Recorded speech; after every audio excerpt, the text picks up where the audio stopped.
I'm Aryeh Schwartz alongside Hall of Famer Rachel Galligan, and welcome to the Winsidr Show, where it's all about the W. The WNBA season is in full swing, with most of the teams playing at least 1/8 of the full season. There's so much to discuss in this condensed schedule, so let's cut to the basket.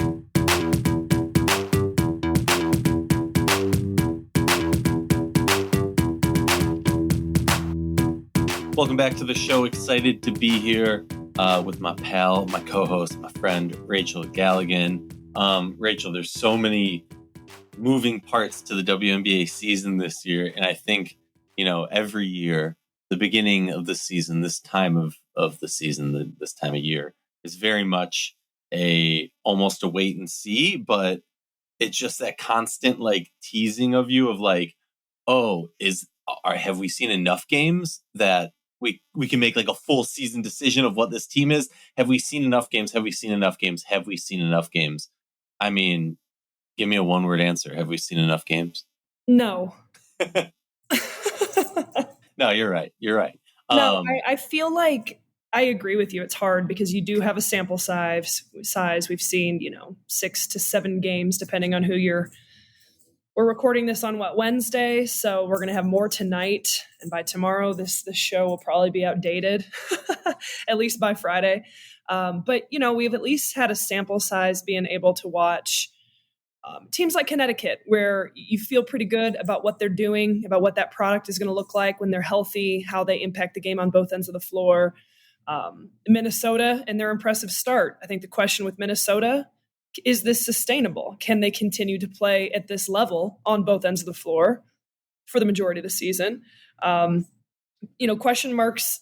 Obviously, you go down to the Indiana Fever. There's a lot of conversation right now about the Fever and about Christy Sides and Caitlin Clark and Aaliyah Boston and Nalissa Smith. And what does this look like? I think it's very obvious that team is going to need time. We've been saying it for a long time. We've been saying it for the last few weeks. If anyone really thought that the Indiana Fever were going to come in here and just start rolling through people, I think you're kidding yourself. But is there a place to question and ask these questions and criticize and critique and try and figure out what's going on? Of course, we've seen what is it? 7 games now? 8 games now. 8 games, yeah. I think the New York Liberty, that's another one as well. They've lost 2 in a row. Currently 4th place in the standings at 4-2. I don't think with any team, though, at least right now, there's any reason to hit the panic button because there's so much that still needs to be established and figure out. I feel like we'll have a better sample size idea of how these teams are playing a month into the season. So that's obviously, mid-June. So I'm personally going to give it a few more weeks before I start really, really getting critical and diving in there as to issues and problems and concerns and things like that. Yeah, no, that's fair. For those of you who don't hack into our video as we record these, while Rachel was saying that, I had to disagree and point out to some Mystics stuff behind me because the Mystics are in full panic mode, but it's not panic mode when you've acknowledged that you're tanking. So it's slightly different. I'm with you on that one. Yeah, top of mind has to be Minnesota, the most impressive start, because here's the thing. Minnesota's had some quote unquote easier games. They've also played Connecticut. They also took on New York. So they've taken on a nice mixture where some of these teams, I think, have kind of had an easier schedule. And we talked about that a little bit. Shameless plug. We've been doing live streams on Bleacher Report app. We have another one coming out June 1st. Definitely join us and we talk about a variety of different topics. But one of the things was the weight of the schedule early in this season and the teams that you're playing and kind of how that helps you out. For me, Minnesota has played a nice mix. Obviously, hasn't played the most games in this league yet. So there's still a lot more to learn and see. And honestly, we're going to see that soon because they're going to be playing Vegas tonight as we record. So by the time our friends are listening to this episode, we'll already have a slightly better idea of what this team is. And then they play Phoenix and then they play Dallas. So you're going to get tests of a variety of styles, systems, and player sets from these 3 teams. You're going to get crazy offensive shooting from Las Vegas, leading the league in points per game. You're going to get crazy shooting from Phoenix, whether they make them or not. You're going to get crazy shooting from Phoenix. That was unbelievable. We got to talk about that at some point, but yes. Yeah, we'll get to that in a moment. And then you got Dallas, who's a team that I almost put them in the same boat of Phoenix, and we'll get to them both in a little bit, but there's still teams that are top half of the league, and you need to be playing those top half of the league teams. So for Minnesota, it's very much wait and see. Don't get too excited. Shout out to Minnesota sports fans who know the pain of getting too excited. And yeah, that's where I'm at for Minnesota. It's the most exciting Minnesota has been since they won the 2017 WNBA finals. You touched on New York. I think New York is a perfect team to kind of chat about because they've had a fairly easy early start to the schedule. And coming up, they're going to play the Mercury, the Mystics, the Fever, and then a rematch to the Sky. That first game they lost before they lost again to Minnesota. So they're going to have a nice little mixture. But honestly, like, they've already played the Fever. They've already played the Mystics. We know those are bottom-dwelling teams in this league. To me, I'm like torn on New York because I don't want to hit the panic button. I agree with you. It's too early. The reason I'm more concerned with New York is the level of play that they're going up against and how they fared against them, I guess, is my concern. Maybe it's still too early. I think it is. But, like, you have to have some level of panic in New York. Not, like, hit the emergency panic button, but, like, are we lifting up the glass? Are we at least, like, you know, Clorox wiping the glass case around the button? Like, where are we, Rachel? I don't know. It's a tough one for me. I'm not panicked by any stretch of the imagination. I don't think this team's shooting the ball well from deep. I think that has impacted, their just ability to find rhythm and things that they feed off at times. I think their defense, and that's always been something we've talked about with New York at times. Their opponents are averaging 77.2 points per game. It's not the worst. It's not the best. It's hard for me to really pinpoint what it is. I just feel like, I don't know. I don't know what to say. I kind of went into this week thinking, okay, I'm going to give it these next few games and really, really try to analyze New York and try and figure out, okay, well, how is this team looking? Are they not clicking? Are they not gelling? Is it just, kind of a bumpy or rocky start to the season as we're settling in? And it's because we have expectation, right? The expectation is so high. This team was in the finals last year. We expected this team to come out with, in my opinion, I expect this team to come out with a little more firepower or grit. And that's kind of been the number one thing, at least personally. And that's not one person. It's not targeted at one area. It's just, when I watched Las Vegas play, and for the last several years, there was that chip on their shoulder, that grit, and I see it with Connecticut Sun this year, that emotion, that fire, it's those types of words. There's not even an exact word for me to explain it, but I'm looking for more of that from New York. I really expected this team who got beat in the finals last year to come out with more of an edge and a chip on her shoulder than what they've shown so far this season. Now, am I panicked because of that? No, absolutely not. I think there's plenty of time. I think you have the personalities of this team that maybe this is the type of team, and every year is very, very different. Maybe this is the type of team that really just needs some time to kind of settle in and find that momentum. And then here we are, 2 months from now, and they're absolutely rolling. To be determined. Yeah, New York seems like a team that needs to gel. I'm not going to say like I haven't been to their practices, haven't been live to their games. Just from watching on the outside, it just seems like a combination of one, they're a team of vets who have been deep in the playoffs so many times. There's almost a complacency of like, oh, we know how talented this team is, because there's no question. Like, if you just look at rosters, they're up there with the top 3 teams in the league, no question. And so I think sometimes you can kind of get complacent with that and try and ride that to get back to the playoffs or get wherever it is. This team is far too good to miss the playoffs, in my opinion. They're not going to fall off and all of a sudden miss the playoffs.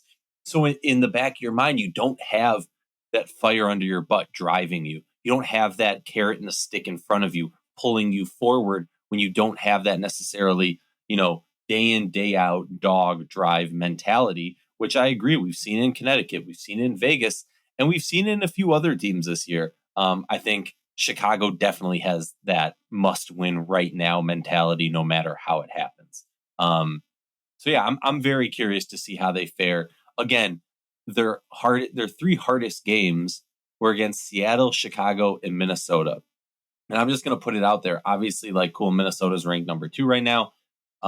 Maybe that changes after tonight's games, but like, the Liberty haven't had the hardest schedule. The concerning part to me is if I'm the Liberty, I wanted to have a much better record coming out of this early chunk of games facing such lower competition. But that's just me. Phoenix, Rachel. Phoenix Mercury. I mean, they go from... What a fun time to be recording this after Tuesday night's performance, man. Not for the podcast editor, Rachel, who lives in Phoenix and is a Phoenix fan. Gotta feel bad. Yeah, sorry.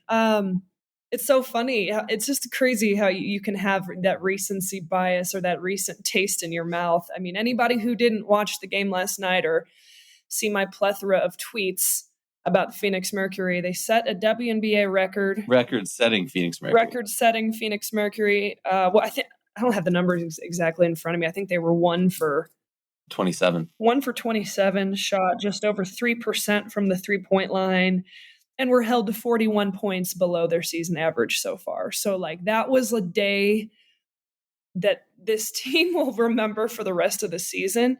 That was a big eye-opening moment for us when we really start to realize, okay, we've been saying it, they're going to live and die by the 3-point line. But how much of that right now in the style that they're playing is a factor of Griner being out? The truth of the matter is there's no interior presence. You can say what you want. I know Mac is doing everything she can in there, but there's no interior presence. And so everybody who's scouting this team and is going out here and watching this Phoenix Mercury team, you're going to get ran off the 3-point line. You know, teams are going to game plan for that type of play. And I'm honestly, it was a combination of both.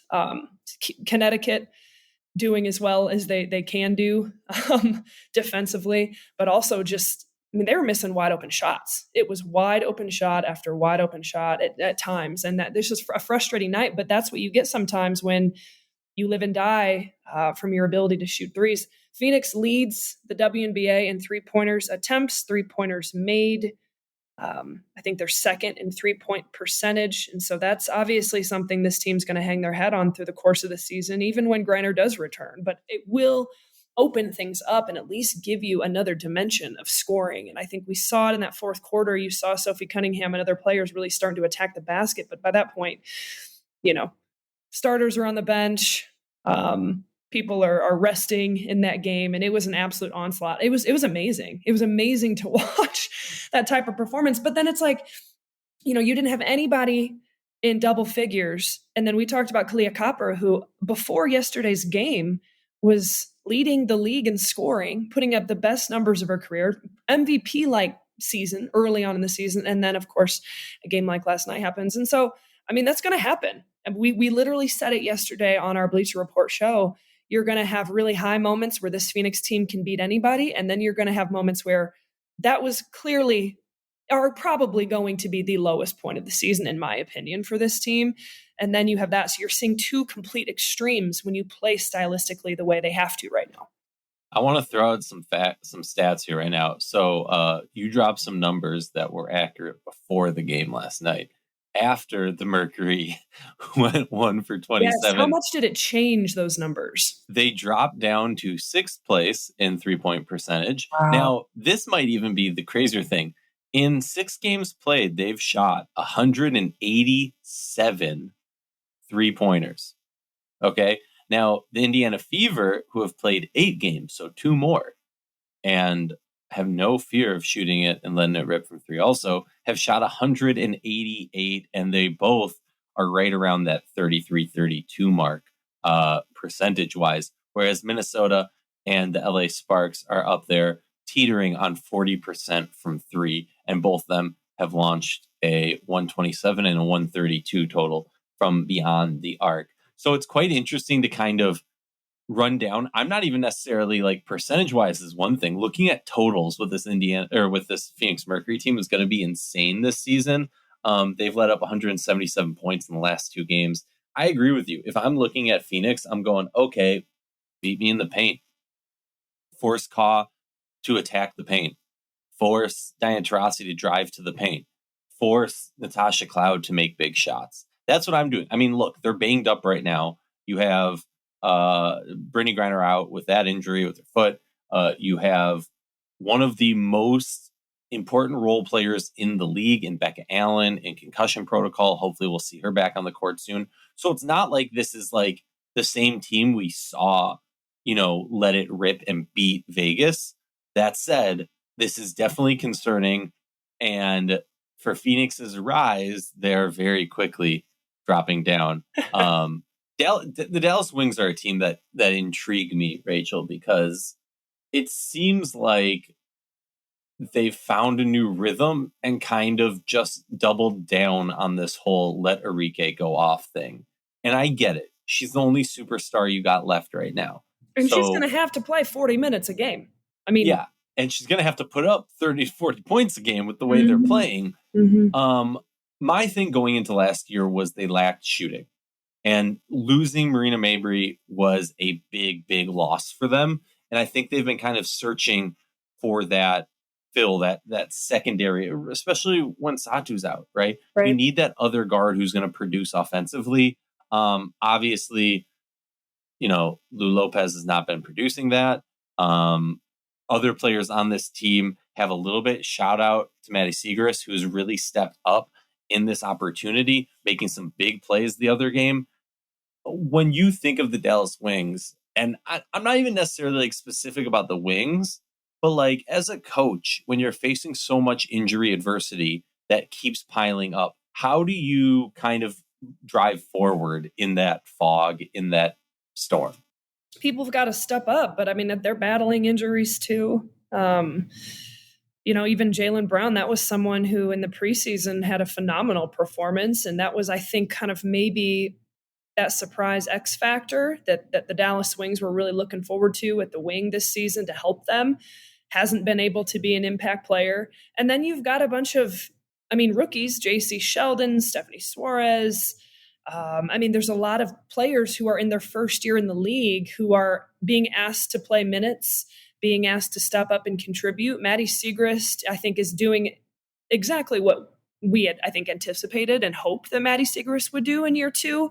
27 minutes a game, 13 points per game. So she's producing.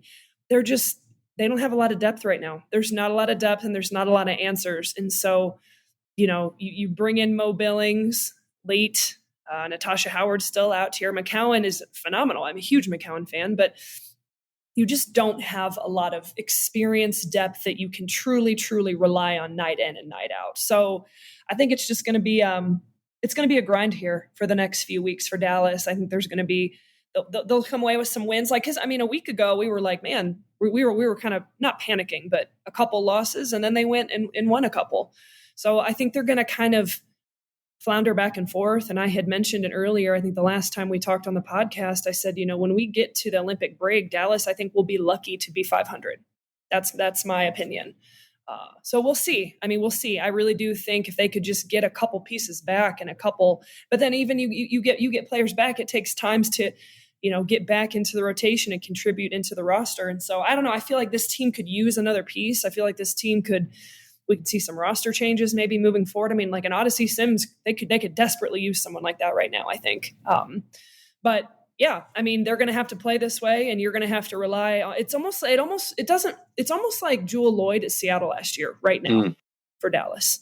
Where you've got kind of all this weight on the world on your shoulders to go play these minutes and take these types of shots. She has to right now. She has to take those types of shots, and you've got some solid pieces around her. And hopefully Maddie Siegrist can continue to contribute. But then as soon as, Natasha Howard being out hurts this team unbelievably. And I don't know, what is the timeline on Howard's injury? They said upwards, I forget what exactly it was. It was 4 to 6, something like that. Okay. So we still got a few more weeks. And that was kind of the point that I keep thinking about with this Dallas team. It's one thing when you lose Satu, but then when you lose that other beast of your big four, right? And then you're grasping at straws. And honestly, at a certain point, I'm looking at this roster. It's still not a bad roster. You're right. They don't have depth. They have a lot of inept just because of age and experience. I'm just looking at this roster. I'm like, it's not even a matter of, you need this player to do this. You need this player to do this. They just don't have the experience and the skill set left with the players that are healthy right now to compete. And that's why I agree with you to an extent. I would, me, I'm going to look at the numbers and like actually like run down the games and figure out if 500 is realistic or if better or whatever. But like, no, I agree with what you're saying. I would say too with Dallas, they've got a little bit of a break, and breaks are hard to come by throughout the course of this season. Their last game was Sunday, and they don't play again until Friday. Well, they've got a tough slate ahead. They'll face Connecticut, and then they'll go on the road and play at Minnesota. So they're going to go on the road. Those next two games were two big tests, Friday and Sunday. Don't know how that's going to go. That's a hefty task for a team that's kind of low staffed right now and don't have a lot of weapons, but we'll see. Just want to do a quick highlight. Connecticut Sun on a 6-game win streak. Currently, the Seattle Storm on the second biggest win streak in the league with 2 games. And then you got Minnesota and Dallas both with a 2-game win streak. Obviously, Washington is on a 6-game losing streak. New York, Phoenix now, Chicago, and Indiana both on 2-game losing, or all on 2-game losing streaks. Is there a team, Rachel, because I know you like to do this, that you're kind of zoning in on for the next period of time? You don't need to get in depth about why, where, who, how, what, but what team are you kind of, because I know you like to zone in on teams that like you're expecting something in the next week or whatever. What's that team for you right now that maybe you think they're going to do good or bad, but you're kind of paying attention to them for the short period? I have to admit it's hard because every night there's at least 2 or 3 games for the most part, and a lot of them are taking place at the same time. Mm-hmm. And so for people like us who, we try really hard to cover the league broadly and be able to have a good idea of what's happening, not only are games happening every day and it's a condensed schedule, they're happening at the same time and it's just hard to focus. But that's a really good question. I'm outside of New York. I want to hone in on New York and really study them a little bit more. The Fever, I think, are just obviously a huge talking point in the world right now. So trying to hone in and just really study what the hell is going on there and what can this team actually figure it out. But I'm impressed, and I want to really continue to watch the Seattle Storm. They've won 3 in a row, had a good stretch there. I mean, they were able to beat the Fever by 2. They beat the Mystics. Last night were able to beat the Chicago Sky. They'll go on and play the Fever again, and then they'll play the Mercury their next 2 games, but really just one game this week. They'll play Thursday against the Fever. They've obviously won 3 games, but like, I want to see this team when they're clicking and playing with confidence against, the Aces, that Friday, June 7th game against the Aces. I think that they could go on a little bit of a run here, win about 5 in a row before they go in there and face the Aces. And okay, let's see, is this team for real? Is this team going to be kind of jumping up our power rankings? Because it's kind of felt like an unknown with this team with all the new pieces, and obviously the star power is there, but I think you're starting to see them come together a little bit and find that confidence together and comfortability out there on the floor. What about you? I'll throw back the same question. Yeah, no, for me, obviously, like Minnesota is a team that's close to my heart, and my son is obsessed with watching Nafisa right now. So we're going to be watching these Minnesota Lynx games also because I'm curious, early on, they're so hot. Can that contain or can that stay going? But Seattle, honestly, was that other team for me. Seattle and Phoenix are those 2 teams that I'm kind of paying attention to because I had them in the same boat, but different expectations kind of to how they performed early in the season. Whereas Seattle, I thought was going to produce better early on in the season, and Phoenix would take a little bit more time to gel. That was the opposite. And so similar to you, I'm curious kind of once that confidence gets going for Seattle, because you just listed off these games coming up until Vegas. They're fairly easy games, right? None of them are, there's no way they're going to win that one. So can they build up their confidence? And how do they play now that they have 3 wins in a row, right? Now that they're playing slightly lower competition, can they start to get that rhythm? And maybe this is a ridiculous comparison, whatever, but can we start to see that Seattle team during their dynasty a few years back, where when they were playing teams that were worse than them, it was clear they were better. They were extending leads. And to be fair, we haven't seen a lot of that in the league this year. But I would like to see if we can see Seattle kind of put a stamp on, hey, we're not a 6th place, 7th place team. We should be in consideration in discussion with that top half of the league. That type of thing. Does that make sense? Yeah, for sure. And I think the only way to establish that with a team like Seattle and what happened in the offseason was going to be a few weeks into the season. So we're seeing it now. We're seeing some wins. We're seeing them learn how to win together. Who else? I mean, obviously Minnesota, we've talked about them at length. Super exciting, fun team to watch right now. Chicago. I was just going to say Chicago. And the interesting part about Chicago is, and I actually tweeted it yesterday, we have been very critical of the franchise as a whole for the last, year and a half, 2 years. But I can confidently tell you that, like, there were times in the league where, like, there were games on, I'd be like, I don't feel like watching that game, or that game doesn't excite me. When I see the Chicago Sky popping up, like, on my schedule, I'm like, yes, I want to watch this team play. And they lost last night. They lost, but I love the personalities on this team. I love the energy and the fire that they play with. Things still have to click more offensively. I think they get pretty stagnant at moments. But this team, they're just fun to watch. They're fun to root for, because in some ways it is kind of an underdog situation, but then you've also just got these young players coming together who are exciting and this zest for life, and they're just going out there and they're competing. And I think you have to really give credit to Teaspoon, and they've taken on her personality and her edge that she's brought. So I really want to keep a close eye on Chicago. Right now they're sitting at 2-3. They've lost 2 in a row, but again, that's a team that can go out and probably give you a headache any given night. I'm not pegging Chicago as a team. Oh, that's an easy game, because when you have a team that plays that hard, and if they can continue to play that hard, that's how they're going to have a chance. I really don't know if I look at the interesting part, and I wanted to bring this up, not to change topics too much, but the fun part about this year, and who knows, maybe we'll have a different tone to us a month from now, but the fun part about this year is, like, you really don't know what's going to happen any given night. Like, there's no, like, oh man, I mean, Vegas could get beat. New York, you don't know. Are they going to win or are they going to lose? There's really no, like, shoe-in easy games. I guess the closest right now would be if someone's playing Washington, but it's not like Washington's going to go all season without winning a game. They're gonna click. They're gonna find a little bit of momentum. They'll win a couple games here and there, but any given night, anything can happen. And it didn't feel like this last year, in my opinion. Yeah, you could even argue the year before that it didn't necessarily feel like that. I totally agree. Chicago's a super interesting team. If anybody is deep into stats, I would suggest that you look at Chicago's defensive stats.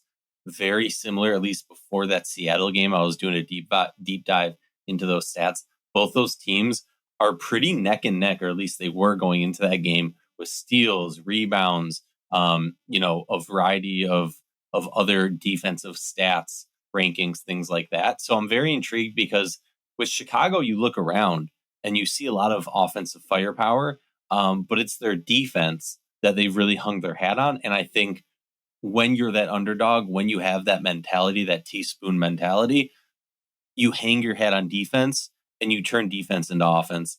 Chicago has done a great job of that and has been able to provide them, when they are struggling, to get the ball in transition and get easy buckets and use their youth and speed. Rachel, you got any final thoughts before I hit you with one last question? I'm good. I'm just excited to see the next few days and some games that are coming up. And then we'll be back together on Saturday for our Bleacher Report show. Make sure you guys tune into that. But other than that, yeah, just happy to get on here, just kind of chit chat about, bounce around and talk about different topics, what's going on right now. Rachel, who's the GOAT? Simone Augustus. Oh, finally.